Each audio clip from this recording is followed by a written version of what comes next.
Hello everyone, it's Amy and welcome back for the second page of Roxy Creations Journal of Stitchery. And so this month we received our instructions, and so the background is neutral and then the embellishments are fancy flowers. So this is going to be through the month of February.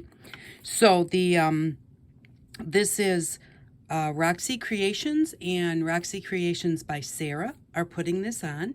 So if you'd like to check it out, go check out their channels. They have all the instructions. It's all there in a playlist right from the beginning. And it's going to be 6 months, 6 pages, so you have a whole month to do a page. I am not a stitcher. I'm not an embroiderer or a knitter or anything like that. But I think it's kind of fun to just try it, and I've really been having a good time.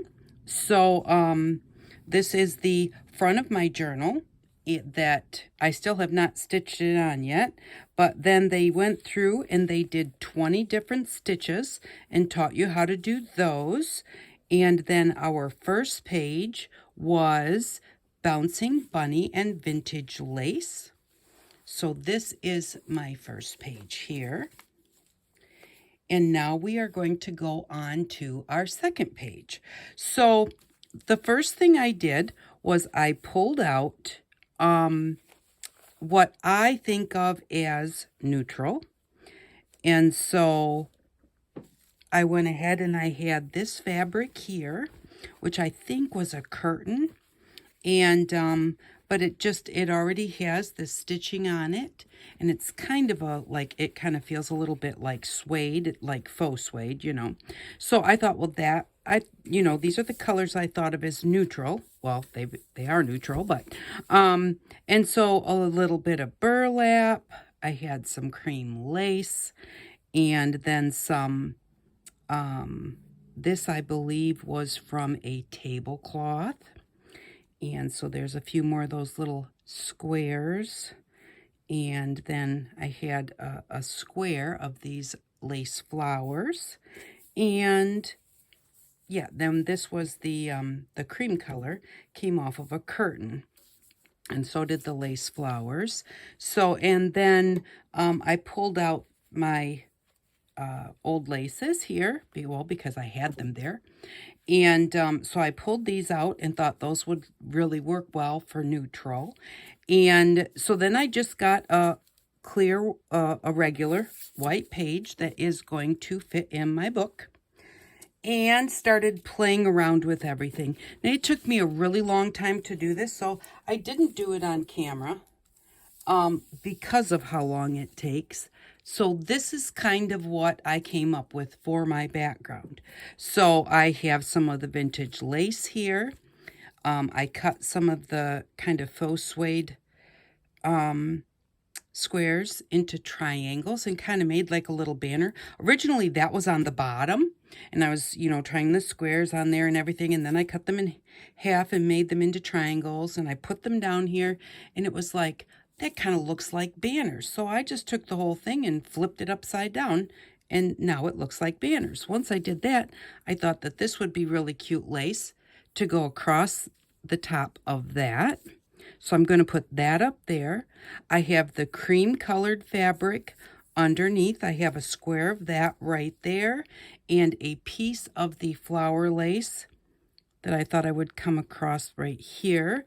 Now, because the next step is fancy flowers, and I haven't figured out what I'm going to do with that yet, but I definitely didn't want to have anything too busy, because if I want to put the flowers on there, they're probably going to cover everything up anyways.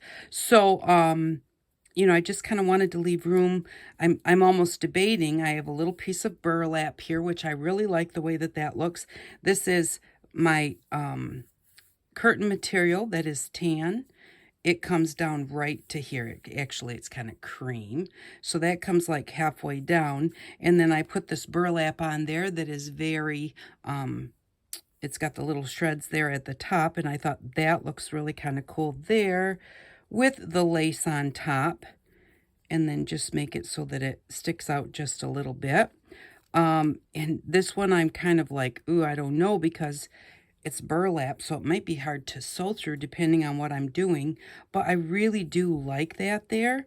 And then this is my white background, which is just this size. And I had pulled out this piece of green. It was the only piece I had, you know, like it was laying there, and it was like, to me, I consider green kind of a neutral color. Now, maybe it really isn't. And like bright green, I wouldn't consider a neutral color, but I kind of thought that that one was. And then by putting this piece of lace over top of it, it really mutes it down a lot, so that, you know, that really does to me even make it more neutral. So I just cut that the width of my page, and I cut the flower the width of my page to cover up my white backing.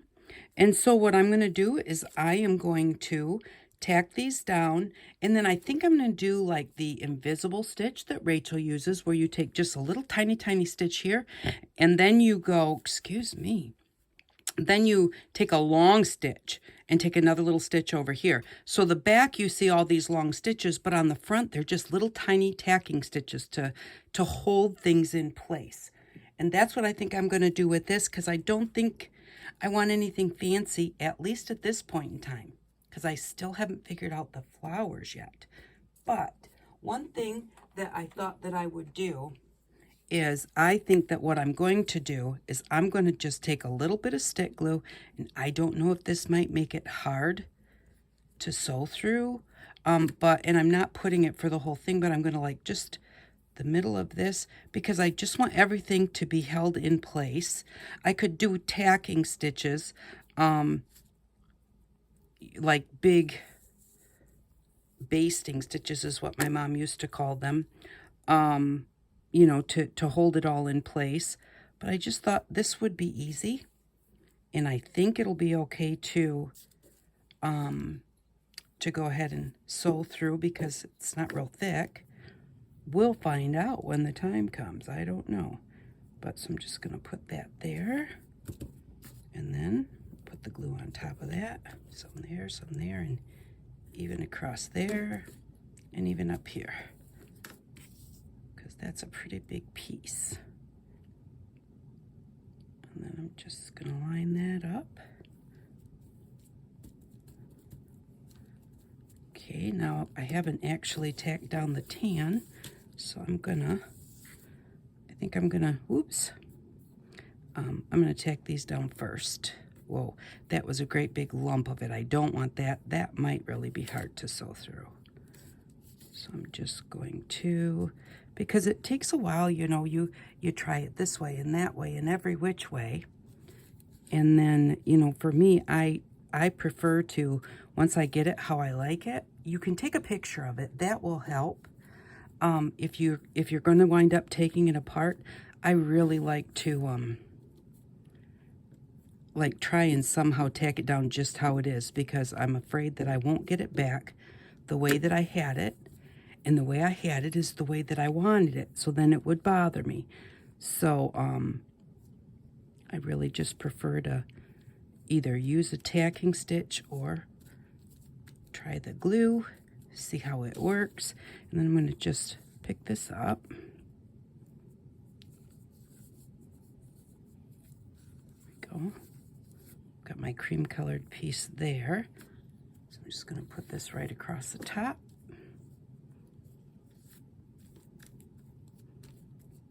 And there we go.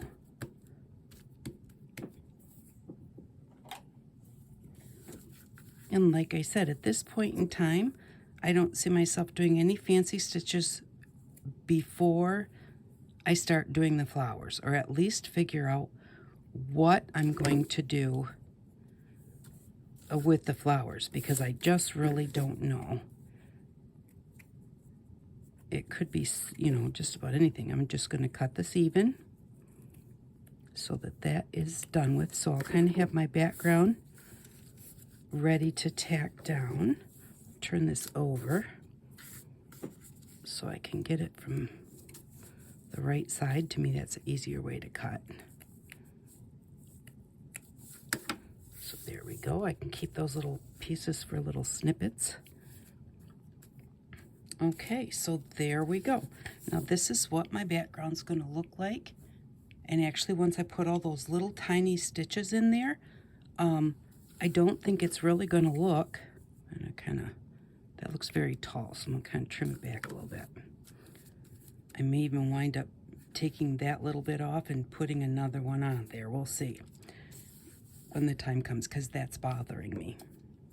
But there we go. That's my background, and I will be back next week to show you it all tacked down and show you what I'm going to do with the flowers.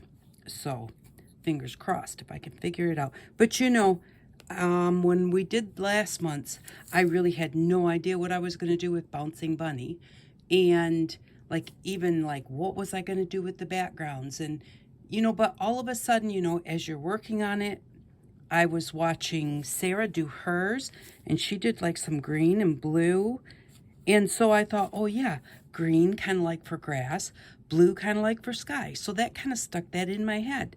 And then one of my pieces was ripped. This piece right here was ripped on an angle when I pulled up my green and blue pieces of fabric. And so when I set it on there to do my background, it looked like a hill. So it was like, ooh, so then I cut this one on an angle so that it kind of did look, you know, like hills or whatever. And so, you know, you just, like, you start playing with it and things will pop into your head. And if things aren't popping into your head, then just go ahead and watch some of the other people that are doing it. Excuse me, just getting over a cold.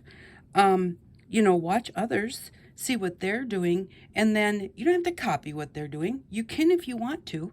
What do they say? Like, copying is the greatest form of flattery. So, you know, if you just kind of let everybody know where you got the idea, you know, that's great. It's okay to do something like someone else is doing.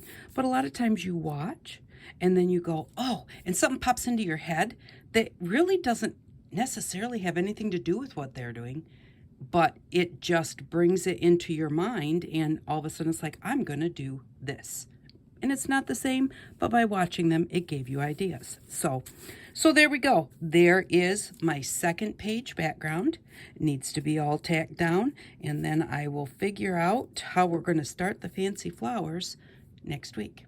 Thank you very much for stopping by. I really do appreciate it, and I hope that you all have an outstanding day. Bye-bye.